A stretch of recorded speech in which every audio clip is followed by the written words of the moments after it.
Welcome back to MiiBooth. Irfan here. Now, school season is in full swing, and a lot of parents have realized by now that distance learning might be the new normal for a while. And in that case, they need to invest in a device for their kid because they can't be using mommy's and daddy's laptops forever. Now, I have broken it down into 8 components which you should be looking for when buying a tablet for school use, work use, or a tablet in general. But today, specifically, I'm focusing on school use for distance learning. Now, those 8 factors you should be looking for are: number 1, shape and size; number 2, screen size and clarity; number 3, processor, because it has to be able to run certain apps without any hiccups, and you should be able to switch between them frequently, and hanging at a crucial point is not an option. 4 is cameras, because sometimes you just need to upload a picture of your notes and stuff. And of course, the front camera is in use most of the times for video conferencing and stuff. 5, speakers and a headphone jack will help a lot. 6, battery life, extremely important. 7, Bluetooth and Wi-Fi and data connectivity.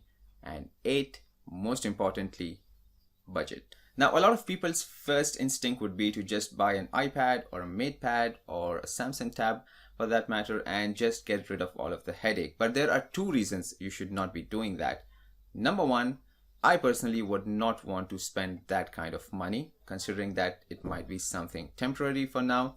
Secondly, which is also a continuation of the first part, that hopefully things might be back to normal for kids, and in that case, I don't want my kids to have access to a super powerful tablet all the time and turn them into mindless zombies. I would want something just capable enough of getting the job done in an adequate way and be light on the pocket at the same time. That being said, today I have the Teclast P20HD 10.1-inch Android 10 tablet with 4 GB of RAM and 64 GB of memory. This thing is priced at $125 on Banggood.com, and I want to find out if this economically priced tablet can handle all the conditions I have put down for it.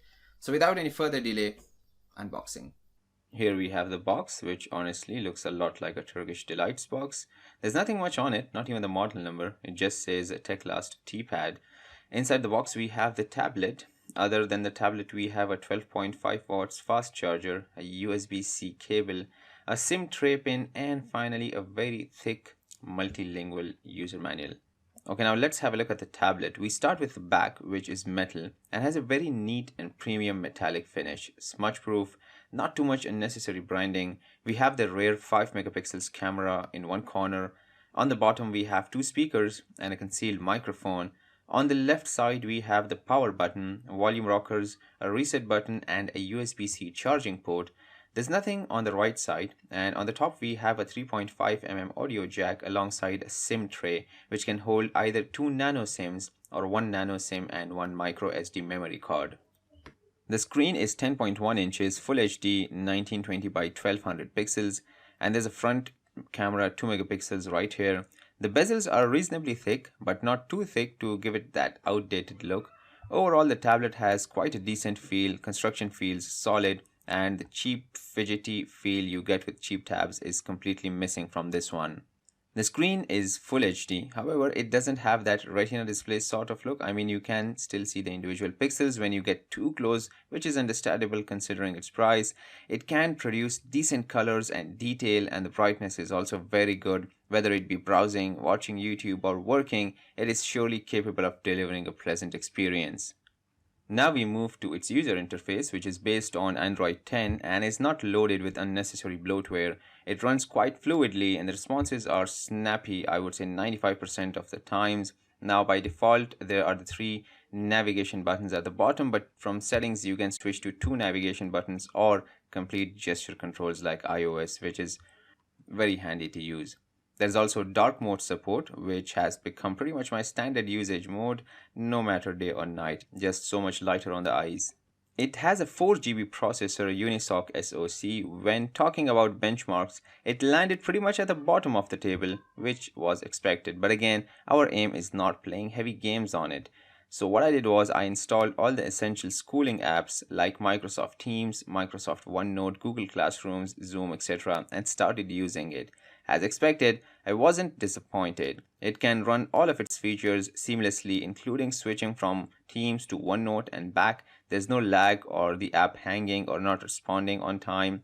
When screen sharing, it does tend to slow down a bit, But I won't complain about that because even my iPad mini does that to some extent. Google Classrooms also work fine. Fluid navigation inside the app. Now here is where usually the camera comes into play. If you are planning to upload handwritten notes and diagrams, etc., then the back camera is there for you. But just so you know, it is not that good of a camera. For notes, yes, it can capture all the notes and you can zoom into them. They're pretty sharp and readable, but that's about it. Don't go outside taking pictures of sceneries and stuff because honestly, they're not going to turn out great. Even in the best of lighting, they're just going to be adequate at best. The front camera is actually quite bad, honestly. The person on the other end will recognize who you are, but it's nothing to brag about. Also, I noticed in Microsoft Teams, you don't have the option of background blur or custom background. I'm not sure why. Probably something to do with the version of Microsoft Teams on Android. Now, connectivity is another crucial factor here, which the P20HD is very good at. It has dual band Wi-Fi, and there is an option to load not one, but two 4G data SIMs to make sure you stay connected all the time. If you're video conferencing or watching videos for that matter, you need good audio as well. Now, the two inbuilt speakers, even though might not be the greatest out there, but they're still quite loud and clear. Welcome back to MiiBooth, Irfan here. Today I'm going to be unboxing and testing the Hohem iSteady X. Now this is Hohem Tech's smallest 3-axis smartphone gimbal yet, and pretty much the world's lightest. You can also plug in wired headphones through the 3.5mm audio jack, but once again the audio is adequate at best. I would strongly suggest getting a set of good Bluetooth earphones if you want that bass and really good audio. Because honestly, good audio is also as basic of a requirement as good video. Now you might ask me, well, Bluetooth connectivity all the time? That will reduce the battery life significantly, and you would be right. Which is why it comes with Bluetooth 5.0, which is responsible for consuming way less battery than the previous Bluetooth version, so you're sorted out. Talking about battery, it comes with a massive 6000 mAh battery, which sounds huge, but so is the screen. It takes 3 hours to charge with its own 12.5 watts charger and can give 7 hours of screen time. When using lightly, you can squeeze in a little more screen time, and of course, if you decide to do conference calls and all that sort of stuff all the time, then it might come down to 5 hours or so. I say that because I put it on a Teams video call, and in 1 hour the battery reduced by 20%. Now the last percent was actually quite persistent. It lasted 15 minutes on the last 1% on a conference video call, which does give me sort of confidence that it's not going to bail out on me at the last critical moment. Now all work and no play makes Jack a dull boy, so if you do decide to slack off, you can use it as an e-reader or even play games on it. Now small and mid-sized games like Subway Surfers or Jetpack Joyride run as smooth as butter on it. I mean, you can play them for hours without the tab caving in. But if you do decide to switch to bigger games like PUBG and Call of Duty, Asphalt, etc., they are still playable cause eventually it does have a 4GB RAM, but after a couple of minutes into the game you can feel the tab experiencing pressure and you might come across frame skipping and lag, and it's not really the best and smoothest gameplay out there. Alright, final verdict, back to my bullet points. Number 1, shape and size, good build quality and premium feel. Number 2, screen size and clarity, 10.1 inch with decent brightness, colors, overall a good viewing experience. 3, processor, well capable of running all light to mid-size apps fluently without much whining. 4, cameras, pretty much the weakest point of the whole device.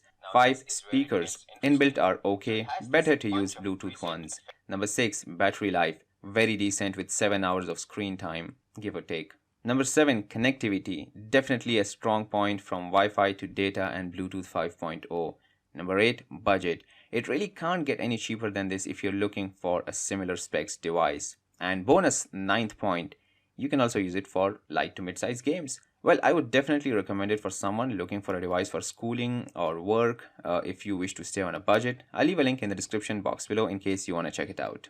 That's it for now, guys. What do you think? Did I miss anything? Do you agree with me? Why or why not? Let me know in the comments below. Until then, hit that like button below and share the video with your friends and family. While you're there, subscribe to MiiBooth and turn on the bell notifications so you don't miss out on any new content. You can also check out my Instagram page and other social media. All the links are in the description box below. Click on the thumbnails to watch my other videos or check out my YouTube channel for more. And as always, thanks for watching.